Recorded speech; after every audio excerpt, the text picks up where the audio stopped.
I was lucky enough to be among the first ones to get through the incredibly congested checkout of Valve's Steam Deck back in July 2021. I remember standing outside a restaurant around 7 PM local time together with Mr. S, M and L when I finally got the message that my reservation attempt was successful.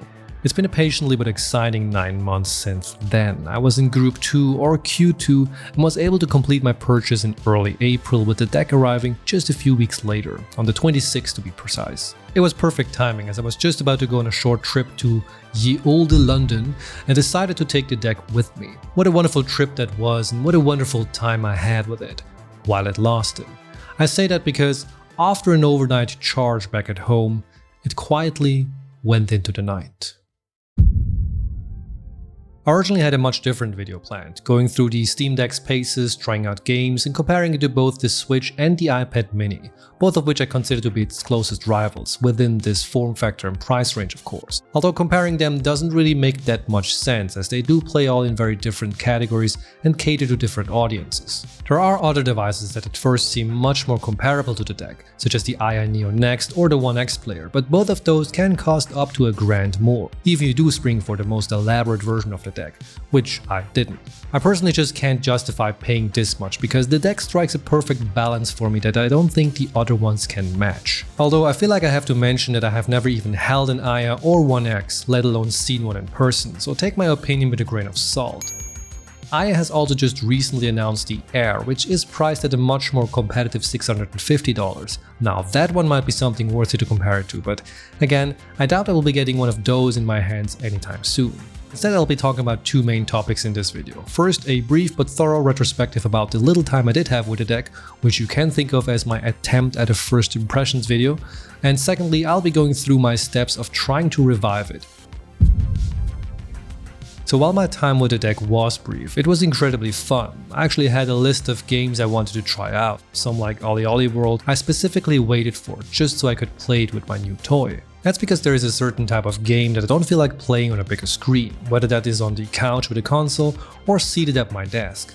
I don't know what makes those games feel better when they're being played on a smaller screen, but the deck fills that gap for me. Now, there's obviously an elephant in the room called Switch, and one could argue that it accomplishes the exact same thing, but with the risk of being put on a hit list, Nintendo's options always felt a bit too restricted for me. Not physically, of course, the Switch still plays in its own domain when it comes to that, and has some of the most innovative gaming experiences I've seen in years. No, I'm talking about everyone's favorite topic, Nintendo's approach to software and its version of the walled garden. I don't want to get too much into this, as this video should be focused on the deck, but Nintendo is kinda like the Apple of gaming. You get a very closed-off ecosystem that works really well at precisely how Nintendo thinks you should do things, and nothing else. While the deck opens up every possible door, hardware and software-wise, and doesn't even know what walls are. Kinda like a Lego set. You can follow the instructions and use it exactly like it's described on the box, or just do whatever with it. Either way, you're gonna have a lot of fun. A very simple example of this is Terranil, a game I talked about in one of my previous videos. At this point in time, Terranil only exists as a demo on Steam, and as far as I know, is not planned to be released on mobile. In my video, I talked about how much I would love to play this on the go. The deck, independent of what the developers planned, lets you do just that. Now, since this is an early and technically unsupported version, there are glitches, like the broken home screen or controls that require some tuning. But it gets my point across that it is now possible to play something in a form factor that was otherwise impossible before. Terranil is also not the only game that will require updates. Although the list of available titles on Steam is staggering, many of them are not certified and some won't even run. Although the term "many" might be a bit misleading here. Most of the games you're probably interested in will work just fine, and there's a steady stream of updates being rolled out to widen and improve that selection. Popular games like Elden Ring, for example, will get updates even faster, sometimes directly from Valve, in order to run as best as they can. That kinda makes sense, but also shows that smaller developers might face more work, and you might have to wait a little longer than Joe Average to get your indie fix on the go. There are a few reasons as to why this is. One is the obvious hardware limitation of the deck itself. Not saying the device isn't powerful for its size, on the contrary, it's impressive, but the games it's trying to run or can run were built for different hardware. At first, this might be considered an issue, but it can also be seen as an opportunity. Consoles, for example, have had fixed hardware or almost fixed hardware since forever. Sometimes you get intergenerational updates that yield a boost in performance simply because they switch to a more efficient manufacturing process. But my point is that over the years, developers learn how to create games for that very specific hardware, getting performances out of those systems that were unthinkable at launch. This costs a lot of time and experience, but with games being popular for so many years these days, it's not impossible that a title might not run at 60 FPS in the beginning, but will do so after an update. The question is just, how long do you have to wait for this? Second reason why updates might be needed is the Linux-based operating system or SteamOS. I'll spare you the details as other videos here on YouTube cover this much better and in more detail, but in a nutshell, it's not Windows, which most of these games were originally made for. Now, Linux gaming isn't something new, and there is a thriving community with increased popularity, especially in recent years. But sometimes developers are still required to make updates in order for the games to run. Now, I'm not a Linux expert, and I feel a bit uneasy talking about this, especially considering that some of you who are watching this might be. And I can sense a cheeky smile forming on your faces, which is why I'm going to stop talking now. But a good friend of mine, Mr. M, is an avid defender of the penguin and has been for many years. Whenever we play together, which is about once per week, he's riding that bird, and he's riding it with pride. I asked him for a quote on why he chose Linux over Windows, and here's what he had to say. Windows? Why? It's just stupid. I don't understand why anyone would use it. I was hoping for something more poetic, but that'll do, Mr. M. That'll do.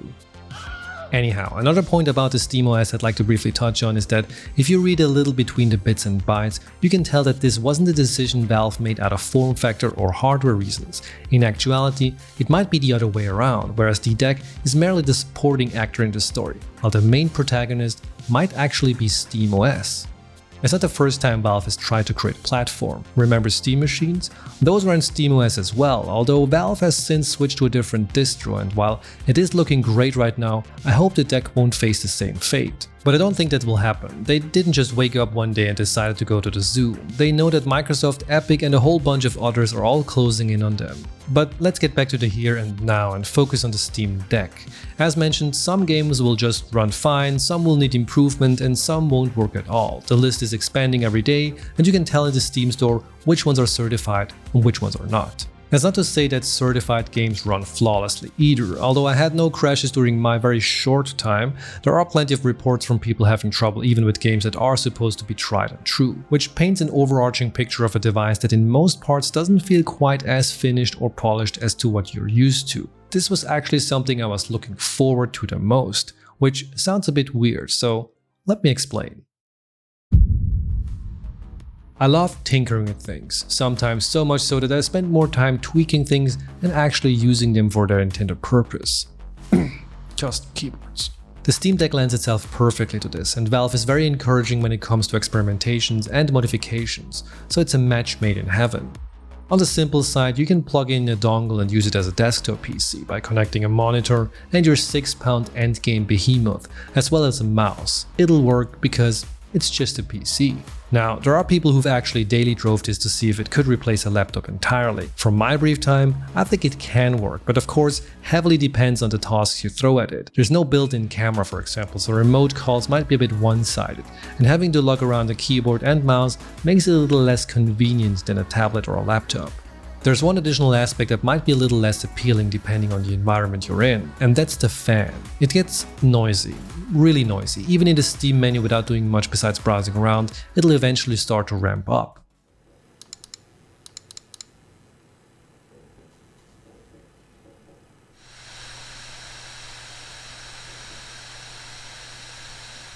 Whether you care about this is up to you though. I predominantly used it with headphones, but then again, I was on a plane. But if you're on a train, for example, especially a really quiet one, people could notice the whine. If you're on a couch at home next to your significant other who is trying to enjoy a piece of dramatized life on television, the noise might attract unwanted attention or a disgruntled look in your direction. Oh my God! I have to mention though that there seem to be different types of fans in circulation, so there are models which are apparently a lot quieter. Valve has also released updates with modified fan curves for the affected models, but as my deck is not entirely representative of real-world circumstances anymore, I can neither deny nor confirm these allegations. All I want to say is, good luck to everyone out there. I hope you get a quiet one. Performance-wise, I was very impressed. Games like The Ascension, for example, look absolutely fantastic.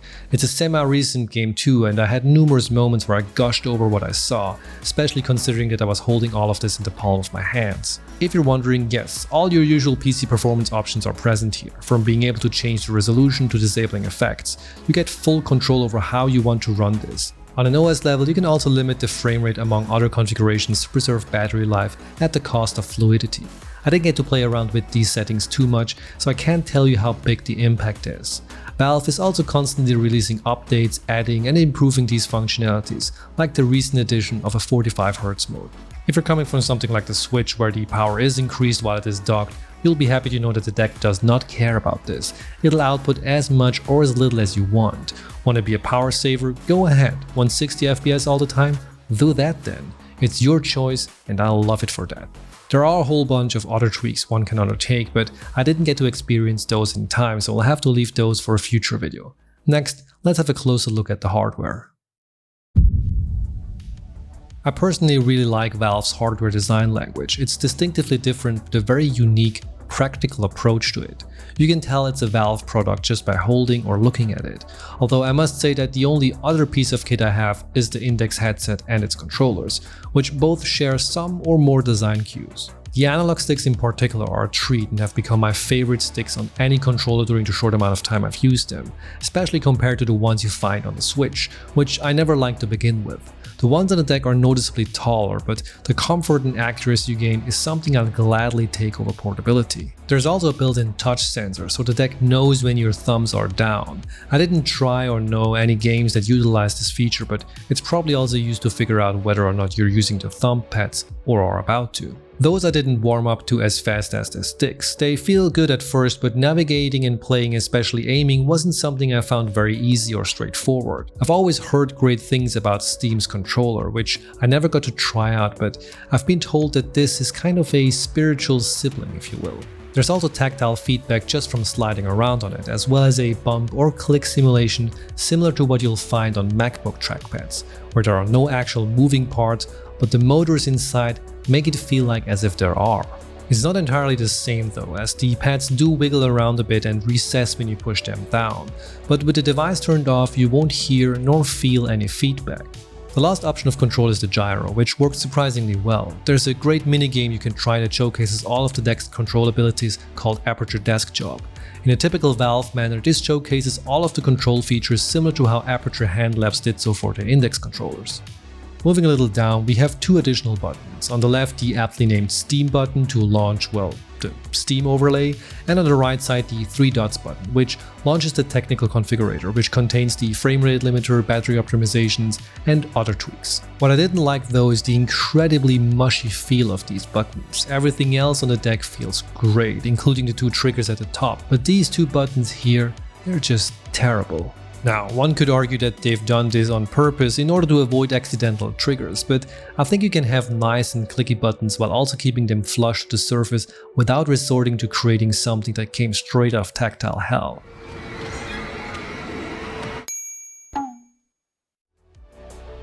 On top we have the 2 additional context buttons, reminiscent of the ones you'll find on an Xbox controller. Then we have the D-pad and the action buttons, both of which felt great, but I found the positioning of the pad a bit odd. In the Ascension, for example, hitting up shows you the navigation where you need to go. As I'm mostly a terrible navigator in-game and in real life, I'm a constant user of this, which I found difficult on the Steam Deck without looking down. That's not because I'm not used to this kind of layout, it's the same arrangement as you'll find on a PlayStation controller, but because it's almost level to the analog stick, it's a bit harder to reach for my, I would say, medium-sized hands, but I'm confident I would have gotten used to this. On the backside we have the 4 additional buttons which I didn't get to use at all. These are completely custom and you can map them to whatever you want for each game. There's one thing about them though that worries me a bit. Whenever I disconnected one of my hands from the deck, I accidentally pressed down on them. That's because the way I am holding the deck, my middle ring and little finger rest upon them. So whenever the weight shifts, they become the support and with that get triggered. Now as these are customizable and aren't standard buttons, this, if not used, isn't an issue, but just like the touchpads and the D-pad placement, it's something I would have needed to get used to. Your mileage may vary of course, and you might not even have any of these issues. If so, good on you. Congratulations, you are Steam Deck certified. At last, we have the top, which contains the volume rockers, a headphone jack, the exhaust for the fan, as well as the power button and a small LED indicator for charging, as well as certain status messages, which I'll be getting into later. There's one last fun bit that I noticed while playing with the deck. Although there is a large opening on the back to pull in fresh air, you will, or at least I did, notice a slight draft around the triggers when the fan went into hyperdrive. This isn't a critique, it's merely an observation and something I actually liked. It was cooling my fingers, which was nice. Alas, I won't be having the joy of experiencing this anytime soon due to the current state my deck is in, although a day after the time of death was announced, this happened. Before it died, I was playing Divinity 2 right until the battery ran out. It did warn me about that, but the deck will literally just shut down once it runs out of power, like pulling the plug on a PC. There's no safety shutdown that saves your data or any other proper process to make sure everything is being taken care of. It's lights out and good night if you don't plug it in before, so make sure you save your games. I then proceeded to plug it in overnight to have it ready in the morning, but was then confronted with reality that my shiny new plaything was no longer playing at all. After accepting my fate, I went through the troubleshooting process as documented by Valve, beginning with the forced restart by holding down the power button for 3 seconds and then for 10 to do a complete shutdown, both of which did nothing. I continued to look for options and there are instructions for a full hardware reset by way of the recovery image, but in order to do that, I at least needed to get to the boot menu, which at that point I wasn't able to. During my continued research, I found users who suffered similar issues which they solved by disconnecting the battery to completely discharge the deck. Since I planned to take it apart anyway, this was as good as any reason for me to look inside and inspect the inner workings. There are a few guides on how to do this, there is even an official one from Valve, so technically you can just watch those, but for the sake of continuity, let's do this. I started by taking out the 8 screws on the back, which was simple enough, then continued to remove the lower half. For this I would highly recommend a flat piece of soft plastic. iFixit has these blue guitar pick looking things which I don't own, but I do have this skinnier, longer, flat thing that I got with my battery replacement for the iPhone X. I found the easiest way of entry was behind the triggers. The first time took a little effort, maybe even a little forced. Any subsequent disassemblies were easier and easier. Valve does warn that after opening it once, it will significantly reduce the deck's durability, and by how it feels now compared to how it the first time felt, I would agree with that. Sliding the pick around the front popped out all the forks holding in the plate. Be careful during this process though, and make sure you don't have the microSD card inserted. That one will otherwise prevent the case from popping out. Looking at the piece we just removed, we can see the mechanics for the 4 custom buttons. Even though almost everything here is replaceable, these 4 buttons are held in by what appears to be pushed-in rivets. The same goes for the mesh, where fresh air is being drawn in. Moving to the main unit, I acquired the target, which is the big L-shaped battery. There's a little pull tab to disconnect it, but I didn't feel comfortable using it as I didn't want to put unnecessary stress on the cable, so I left it as is and continued to take off the shield covering the mainboard. To do that, I removed the 3 screws, one of which was hidden beneath this little piece of foil. After that, I got a clear look at the mainboard and the battery connector. I used my skinny stick again and pushed the cable out, waited a few seconds, pushed some buttons, and plugged it back in. Although it did seem to have turned on again, the screen still remained black, but now at least the deck started to do something. The fan ramped up every now and then, and the pads began to react when being touched, so I was hopeful that I had done at least some sort of resuscitation. I went back to the initial troubleshooting process and I could confirm that the deck did restart and also react to the 10-second shutdown via an audible reaction, but still, no screen. Further research yields the possible fix from Valve with its latest OS update, which I luckily had. That one added a button combination to reset the PD contract by holding down the lower volume and the 3 dots button for a couple of seconds. This was added after reports of similar issues, whereas the deck would no longer properly disconnect from external displays after it was used with certain USB-C docks, leaving a blank screen. Since I had never plugged one in up until that point, I was doubtful that this would do anything, and it didn't. At this point, it felt like being in an episode of Dr. House. Lupus could cause... No, lupus progresses slower. There'd be joint pain. So it's not a typical case. We should get an A&A. It's not lupus. I was at a crossroads after this. Should I try to continue to venture into the deep or call it a day and try to RMA the thing? Well, for some reason, I felt confident that I would find something obvious. I was convinced that the connection to the display must have somehow come loose, so I decided to remove the mainboard to have a look. I took out the cooler by removing the 2 screws below the fan and then the additional 2 screws on the far left, holding down the pipe. The silver one will remain with the unit as it is secured. I then pulled the fan connector and lifted everything out. Before we get into the juicy bit, a small remark about the innards of the deck. It's really nicely laid out and everything is clearly labeled. The analog sticks, for example, have specifically tagged PCBs, so you know which one goes where. There are some parts that I found a little scarier to remove, like the triggers which need to be pushed loose from their hinge. For me, a flathead worked best, but be super careful here not to damage the PCB. Another piece is the SSD. This is the cheapest model with the 64GB eMMC drive. As you can see here, it's not soldered in and is just as replaceable as on the larger models. I was a bit worried about this when I made the purchase because I was thinking of adding a bigger SSD later on and wasn't sure if it would work, but from what I saw it seems to be a straightforward process and you'll find plenty of tutorials right here on YouTube. But let's move on. So if you just want to have a quick peek underneath the mainboard, you don't need to remove all the cables like those for the wireless antenna, but in my case, I did just to be on the safer side. I used my soft tip to pop them out and then continued to open up the flap to remove the mainboard connector, and repeated the steps for the final ribbon cable on the left. At this point, I would like to direct your attention towards this cable here, which is clearly labeled beautiful, which I do agree with. It is the most beautiful cable in the world. After that, I lifted the board out of the deck. The USB-C connector at the top gave me a bit of resistance, but it was otherwise an easy and smooth process. Now we can have a quick look at the brains of the operation and finally get to inspect what we all came here to see, the display aka mainboard cable. At least, I think that's what this is. The anticipation to find a fault was at an all-time high, but you probably already noticed it. Everything looked in order. Still, I was hopeful that my meddling, plugging and replugging must have at least done something. So I carefully put everything back together, closed my eyes, wished upon Newell, and pushed the power button. At this point, you're probably wondering where this is going because, well, it's broken, right? There's nothing left to do. Well, I thought so too, but for some reason, I decided to plug it into a display and holy crap, I should have done this from the beginning.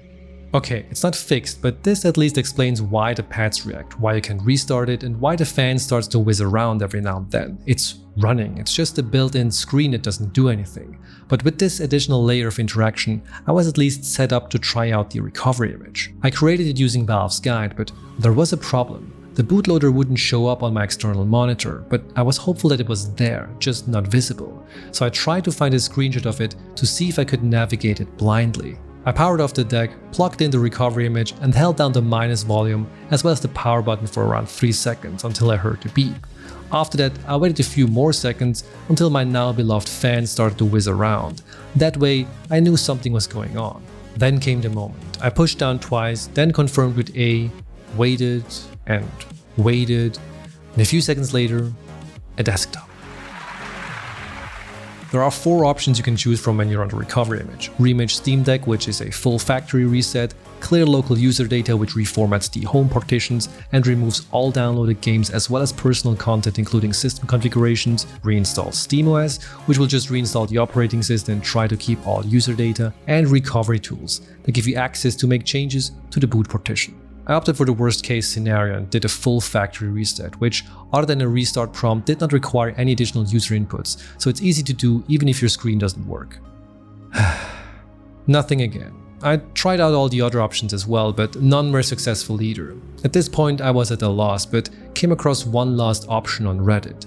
Apparently some people who have had this issue or similar ones managed to restore the deck by putting it into the battery storage mode. What is the battery storage mode, you ask? Well, when the deck is being shipped, it's put into this mode to fully shut down the deck while also preventing the battery from being drained. If you enable this, you will also need to plug it into the charger, otherwise it won't wake up again. The problem here is that this setting is within the BIOS, which, just like the bootloader, did not show up on my external monitor. Thanks to some nifty screenshots I found on Reddit though, I once again attempted to navigate this blindly. So if you find yourself in this situation as well, try the following. Completely turn off your deck again. Hold down the power button and volume plus this time, wait until you hear the beep, then wait some more until you hear the fan go off, that way you know it's alive. Now, imagine you have 4 icons in front of you. That's the BIOS start page. Use the D-pad to go right once and then down once before confirming with A. On the next screen, which you also have to imagine, you want to go to the power entry by tapping down 3 times. Now on this very last screen you want to go right once, which should make you hover over the setting. Then hit A to activate it, which I assume displays some sort of validation window, which you can then confirm by hitting A again. Voila, the power LED flashed 3 times, which according to the internet means the deck is now in battery storage mode. Hitting the power button will do or should do nothing, which it did, so I assume that I succeeded. But despite this adventurous take, I assume you already know what happened next. You guessed it, nothing. Plugging it in got me back to where I started, but the deck works again just with an external display, but not on its own. After staring at the wall for a solid 30 minutes trying to imagine what the deck would look like if I would hurl it at it, I once again turned to my good friend Mr. M to see if his expertise in handling Arctic birds could give me a hint. He asked if I had access to the Linux desktop, which I did, and told me to use the following prompt to get some additional info. We weren't sure what to make of this. It looked as if there was a disconnected display, so we continued to see if we could activate it via software, first by using some commands and then via the UI, which worked after meddling with some permission issues. From what I can tell, it clearly shows that there is an EDP, which maybe stands for external display, which I thought was an odd name for a built-in one, but what do I know?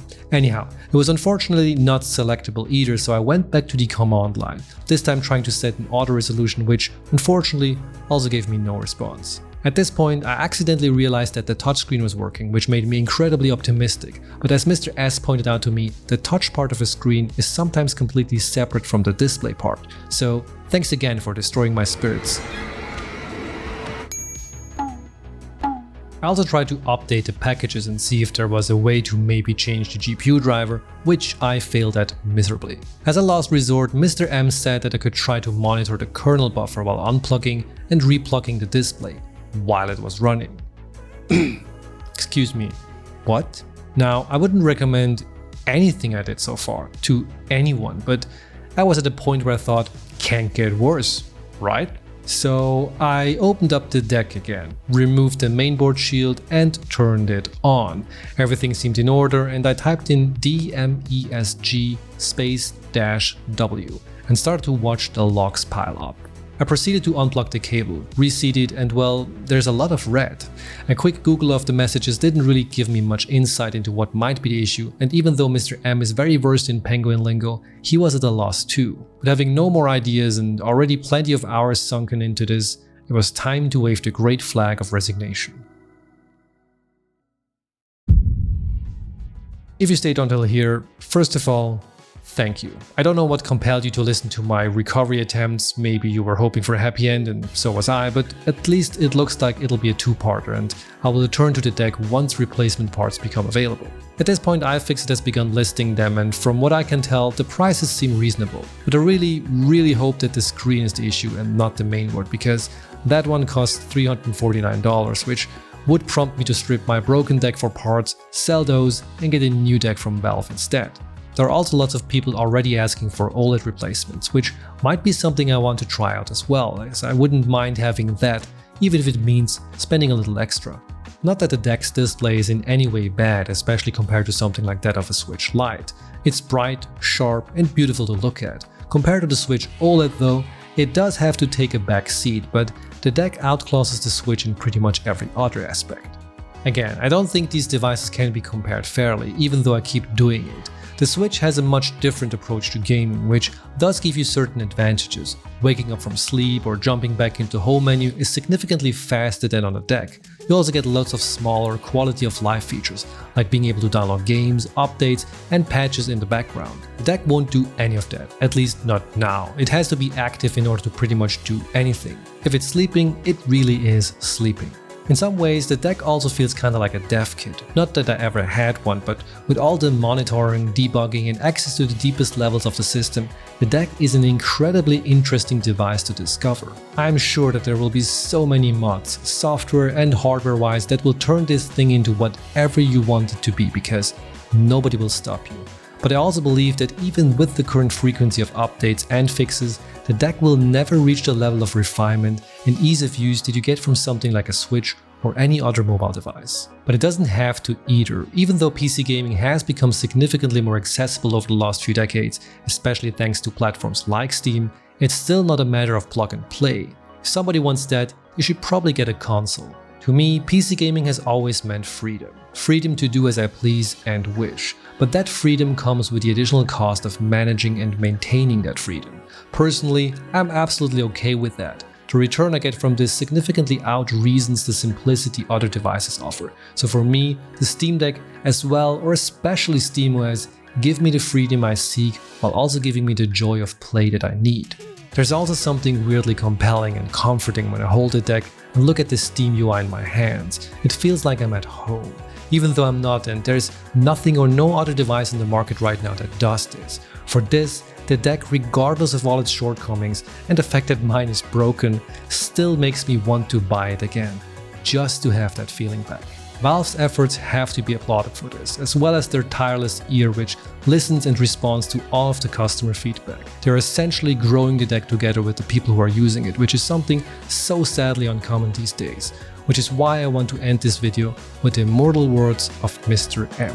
Why Windows? It's just stupid. Hey, thanks so much for watching this video. I know you probably wanted to see more gameplay and maybe have more questions for the deck, but I hope iFixit opens up the parts shop soon so my deck can have a speedy recovery. Anyhow, thank you all so much for watching, enjoy the rest of your day or night, and I hope to see you again in the next one.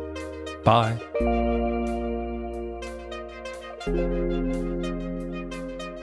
Thank you.